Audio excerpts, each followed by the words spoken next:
Hare Krishna, muy buenos días. Namo Vishnupadaya Krishna Prestaya Bhutale Srimate Bhaktivedanta Swaminiti Namine Namaste Saraswate Deve Gauravani Pracharine Nirvisesa Sunyavadi Pashatya Deshatarine Jayatri Krishna Chaitanya Prabhu Nityananda Tri Abdvaita Gadadhara Rivasadi Gaura Bhaktavrinda. Hare Krishna, Krishna Krishna, Hare Hare, Hare Rama, Rama Rama, Hare Hare. Hare Krishna, reiterados, vamos a continuar con las lecturas y propuestas de reflexiones de algunos textos del siempre radiante y trascendentalmente maravilloso Srimad Bhagavatam.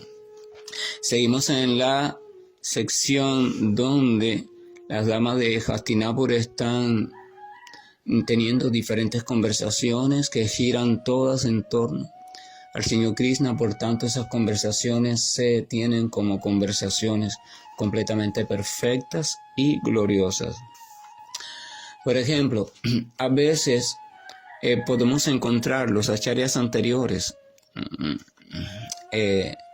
escribieron, ¿no?, diferentes cuestiones, poemas, poesías, canciones, obras de teatro, narraciones épicas, todas relacionadas al Señor Supremo y movidos por un sentimiento de puro amor por Él, sin ningún vestigio de contaminación o interés material.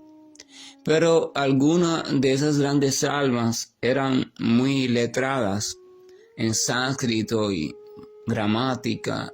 Por tanto, su lenguaje, desde el punto de vista sintáctico y del idioma en cuestión, era más realzado y había menos probabilidad de error gramatical.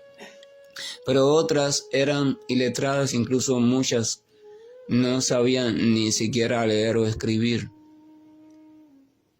Pero se explica que cuando ellas hablaban y otro escribía, aunque ellos hablaran así de un lenguaje muy torpe, donde tenían muchos errores gramaticales a la hora de componer sus oraciones, debido a que dichas oraciones estaban fluyendo a partir de una fuente de puro amor por el Señor, y ellos estaban completamente entregados al Señor desde una presencia perfecta en Él. Entonces esos escritos y palabras se dicen que ya en sí mismos se volvieron perfectos. Porque lo que hace perfecto o no perfecto desde el punto de vista espiritual o desde la verdad absoluta a una serie de palabras no es la sintaxis del idioma en cuestión, porque los idiomas cambian en el tiempo, y eso lo puede ver cualquiera, los idiomas se transforman, sino aquello de donde brote, o sea, del sentimiento en el corazón de donde brote. Y entonces ellos, desde un sentimiento completamente sincero y puro de amor por Dios, ellos, inundados de éxtasis amoroso, en un colorido específico de emociones, hablaban sobre el Señor. Entonces eso era perfecto. Porque se entiende que lo más perfecto que se puede hablar y se puede escuchar son aquellas conversaciones, primero, que están relacionadas con el Señor, pero segundo, no desde un conocimiento mecánico sobre el Señor, sino desde una relación viva de intercambio amoroso para con Él. Esa es la perfección del sonido, en lo que mejor se puede emplear la facultad del habla y la facultad de la escucha es de ese modo. Entonces, aunque tenemos que, por necesidad en la vida social y familiar, en la vida obrera, estudiantil, dedicar el habla y la escucha a tantas temáticas, y eso tenemos que hacerlo para mantenerlos en sociedad, la dinámica social así lo exige. Entonces, ya que no lo podemos evitar, lo que sí al menos podemos hacer es tratar de filtrar un poco esa cosa que escuchamos y esa cosa que hablamos. O sea, que por gusto no hablemos boberías ni escuchemos boberías, y mucho menos cosas que sean desfavorables. Y la otra cuestión es que al menos nos propongamos dedicar un tiempo diario en nuestra vida, escuchar algo relacionado al Señor Supremo y a hablar algo relacionado al Señor Supremo, aunque sea para las paredes. A veces yo cuando leo, por ejemplo, leo en voz alta algún texto y lo leo, no hay más nadie. Desde el punto de vista objetivo, físico, no hay más nadie, yo lo leo. Pero cuando lo leo así, entonces no solo lo leo, sino que tengo la oportunidad de escucharlo. Entonces al mismo tiempo leo y escucho, como cuando uno canta los santos nombres.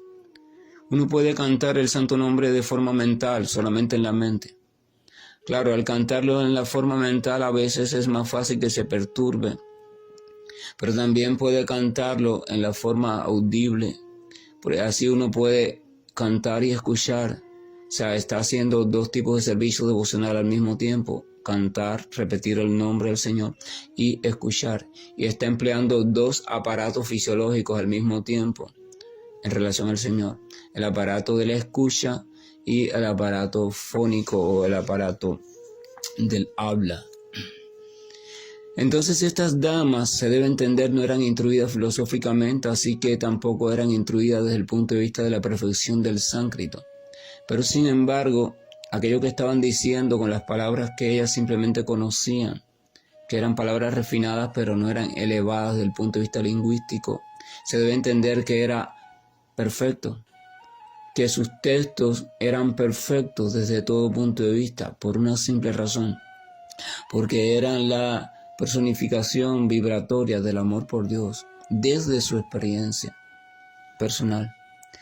Entonces, cuando uno comprende eso, uno se deleita más con este tipo de texto que con grandes obras muy realizadas en la lingüística, pero completamente vacías en el espíritu, o llenas de un espíritu contradictorio o un espíritu engañoso, o sea, que no revela a ciencia cierta las cuestiones reales sobre el Señor. Esto es importante tenerlo en cuenta. Una vez el señor Chaitanya, el Avatar dorado, en su andanza de pueblo en pueblo predicando, llegó a donde había un hombre, y este hombre estaba hojeando así unos escritos de fragmentos Bhagavad Gita.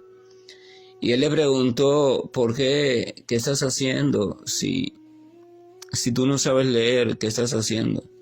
Y entonces el hombre le dijo: oh, es que mi maestro espiritual me indicó que todos los días yo leyera el Bhagavad Gita. Entonces yo, teniendo en cuenta que todas las indicaciones del maestro espiritual son para nuestro bien, aunque yo no sé leer, yo sigo su indicación. Entonces me siento aquí todas las tardes a hojear este Bhagavad Gita. Yo no tengo la menor idea de lo que dice aquí, pero sí tengo la certeza plena y la seguridad de que todo lo que dice aquí es la palabra del Señor o algo sobre el Señor. Por tanto, todo lo que dice aquí está relacionado al Señor. Así que si está relacionado al Señor de manera verdadera y sincera, significa que es completamente beneficioso para mi alma. Y entonces, no importa que yo no lo pueda leer, pero al menos sé que Él está aquí.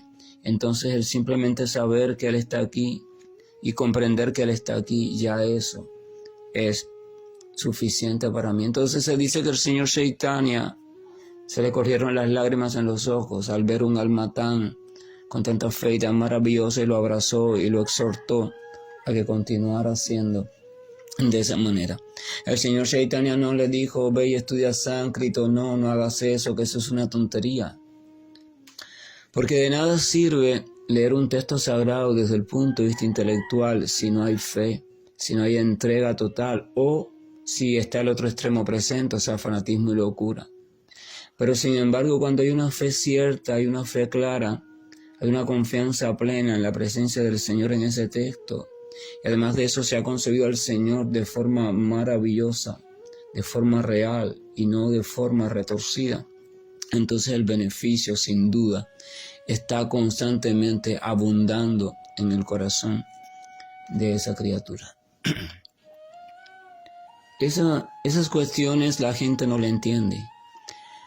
La gente se pasa horas reuniéndose para discutir y debatir sobre qué significa este verso, aquel fragmento, y empiezan las teorías, y no, porque este verbo significa, porque el sustantivo, porque la conjugación verbal, porque el otro, porque... Y entonces de tanto trabajo intelectual que se ponen a hacer, dedican su energía a eso y toda su energía se va dedicando al ejercicio intelectual. Entonces, ¿qué pasa? El corazón se queda vacío. El corazón se queda completamente insensible. El corazón llega un momento en que no siente el más mínimo asomo de sentimiento. Por eso que están leyendo, porque todo se ha convertido en un razonamiento intelectual. Qué triste, qué defectuoso es incluso hacer eso. La literatura no explica en ningún lugar que el Señor o la expansión del Señor está presente en la mente. La expansión del Señor genuinamente, originalmente está presente en este mundo, en el corazón de la entidad viviente. Entonces, en cualquier otro lugar que usted se reúna para discutir sobre el Señor, hay un peligro de alejamiento del Señor en vez de acercamiento, o al menos un peligro de comprenderle de manera desvirtuada. Si usted se reúne en su mente, en su intelecto, o simplemente en un espacio físico, pero no se reúne en el corazón, entonces usted debe saber que es altamente probable que no se esté encontrando con el Señor, sino con algún tipo de reflejo o ilusión que esté sustituyendo al Señor. La cuestión del Señor es una cuestión del corazón, es una cuestión de entrega sincera, es una cuestión de aceptación de su maravillosa opulencia, de su maravilloso poder, de su maravillosa misericordia, de su maravillosa personalidad que es inigualable. Es una cuestión de aceptación total de lo que las gloriosas escrituras narran de él, de lo que los transparentes y radiantes acharyas o grandes almas enseñaron y comentaron de él. Es una cuestión de eso se trata la cuestión. Entonces aquí están estas damas intercambiando no textos filosóficos de la escritura, ellas están intercambiando aquello que del Señor se dice y aquello que ellas mismas han comprobado en su relación con el Señor. Y lo están intercambiando así, enriqueciéndose las unas a las otras. En el Néctar de la Instrucción de Rupa Goswami se explica que una de las cuestiones que hacen los devotos entre sí es que se reúnen para intercambiar cuestiones del Señor. Bhagavad Gita también, el Señor Krishna explica con respecto a los devotos puros verdaderamente entregados a Él. Dice que siempre están buscándose, reuniéndose, siempre están cantando sus glorias. Ellos no encuentran deleite en ninguna otra cosa o en cosa alguna que no tenga que ver con el Señor. Y encuentran un gran deleite en el intercambiar sobre las cuestiones del Señor. Y ese es el deleite y ese es el alimento, el único alimento que es realmente sustancioso para el fortalecimiento, formación y fortalecimiento saludable del cuerpo espiritual.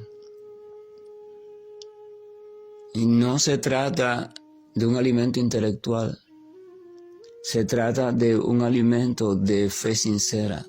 Se trata de un alimento de buena compañía, se trata de un alimento de una intención cierta en el corazón, de lamentación. Wow, yo no puedo experimentar bien estos asuntos, pero quiero transformar mi vida de tal manera que pueda llegar a sentir el sabor que hay en todo esto. Ese es el anhelo, ese es el deseo del devoto sincero. Y bajo ese deseo de seguras, él va a avanzar. En el día de ayer leímos el texto siguiente. Cuando quiera que haya reyes y administradores que vivan como animales de las más bajas modalidades de la existencia, el Señor en su forma trascendental manifiesta su supremo poder. les confiere misericordia especial a los fieles, realiza actividades maravillosas y manifiesta diversas formas trascendentales según sea necesario en diferentes periodos y eras. El texto de hoy dice: «Oh, cuán supremamente gloriosa es la dinastía del rey Yadu, y cuán virtuosa es la tierra de Mathura, en las que el supremo líder de todos los seres vivientes, el esposo de la diosa de la fortuna, ha nacido y ambulado en su infancia». Entonces ahora las damas están diciendo: qué maravillosa, qué suerte, qué afortunada es la dinastía del rey Yadu, o sea, la familia del rey Yadu, la familia de Bharata, la familia del rey Pandu. Qué maravillosa, porque mira, en esa familia ha tenido a bien aparecer la suprema personalidad de Dios. Entonces, qué maravillosa, porque la cuestión de maravilla desde el punto de vista espiritual no se refiere a prosperidad material o no, ni tampoco la contradice. Pero la cuestión, el ingrediente para catalogar algo como maravilloso y afortunado desde el punto de vista espiritual es que el Señor esté mostrando su presencia allí. Si el Señor está mostrando su presencia en ese lugar, en esa familia, en esa persona, de diferentes maneras según Él escoja, entonces debe comprenderse que esa familia, ese lugar, esa persona está siendo muy dichosa. Entonces por eso ellas dicen que qué maravilla, cuán supremamente gloriosa es la dinastía del rey Yadu, y cuán virtuosa es la tierra de Mathura. Mathura era el lugar donde habían crecido, se había desarrollado la familia de los Pándavas. Y esa tierra también, Mathura. Entonces dice, qué maravillosa es entonces esta tierra también, porque miren, en esa familia, en esta tierra, se ha presentado el Señor Supremo y ha tenido a bien desarrollar sus pasatiempos maravillosos infantiles. No existe en la literatura védica, al menos, ni en otra literatura tampoco, al menos que yo conozca, ningún registro detallado de el Señor como niño realizando diversas actividades, maravillosas todas. Sin embargo, en Vrindavan se registran tantas actividades del Señor como niño, desde muy pequeñín hasta adolescente, tantas actividades, todas gloriosas. Entonces se dice que ese espacio donde ese niño tan virtuoso, perfecto, maravilloso, dulce y atractivo, correteó, jugó, se cayó, compartió con sus amiguitos, hizo bromas, siempre estaba. Es sin lugar a duda el espacio más dichoso de toda la creación, porque ningún otro espacio tuvo esa suerte ni esa dicha. El texto número 27 dice lo siguiente: es indudablemente maravilloso que Dwaraka haya superado las glorias de los planetas celestiales y haya aumentado la celebridad de la tierra. Los habitantes de Dwaraka siempre ven al alma de todos los seres vivientes que el Señor Supremo, en su aspecto amoroso, Él les lanza miradas y los favorece con dulces sonrisas. El texto comienza diciendo: es indudablemente maravilloso que Dwaraka haya superado las glorias de los planetas celestiales. En el mundo material o en la creación material, siempre los sabios están anhelando, ¿no?, la cuestión de la trascendencia. Y se narran glorias virtuosas y descripciones maravillosas sobre los planetas celestiales, sobre aquellos planos de conciencia donde habita Brahma, o sea, el creador, habita Shiva y habitan otros grandes semidioses encargados de administrar todo este andamiaje conocido como creación material. En esos planetas no hay tal cosa como enfermedad, no hay tal cosa como vejez. Está la cuestión del nacimiento y también la cuestión del dejar de existir, o sea, la muerte. Pero no hay cosas como los sufrimientos que están presentes acá. Entonces, pero además de eso, en esos planetas las cuestiones están diseñadas a la manera del dueño de ese plano de conciencia. Todo es tan hermoso, todo es tan placentero, suave, refinado, no hay nada grotesco. Es un sueño hecho realidad. Sin embargo, Dwaraka, encontrándose en este planeta Tierra, que no pertenece a los planetas celestiales, cuando Krishna se manifestó, y por tanto con él manifiesta su morada, porque Krishna nunca aparece solo en ningún sitio. Él aparece con su escenario completo. Entonces debe entenderse que allí donde el Señor se manifiesta, se está manifestando en ese momento también el perfecto reino de Dios, conforme a las cuestiones de ese lugar en específico. Entonces dice que es indudablemente maravilloso que Dwaraka, que ese lugar, que esa tierra donde Krishna se manifestó, haya superado la gloria de los planetas celestiales. ¿Cómo? Es que un simple lugar del planeta Tierra en un periodo determinado se volvió más glorioso que el más elevado de los planos de conciencia celestial. Más glorioso. Incluso Brahma tuvo que reconocerlo. Entonces ya están diciendo, mira eso, qué suerte la de Dwaraka, qué suerte la de ese fragmento de tierra, que mira alcanzó una posición más elevada que todas.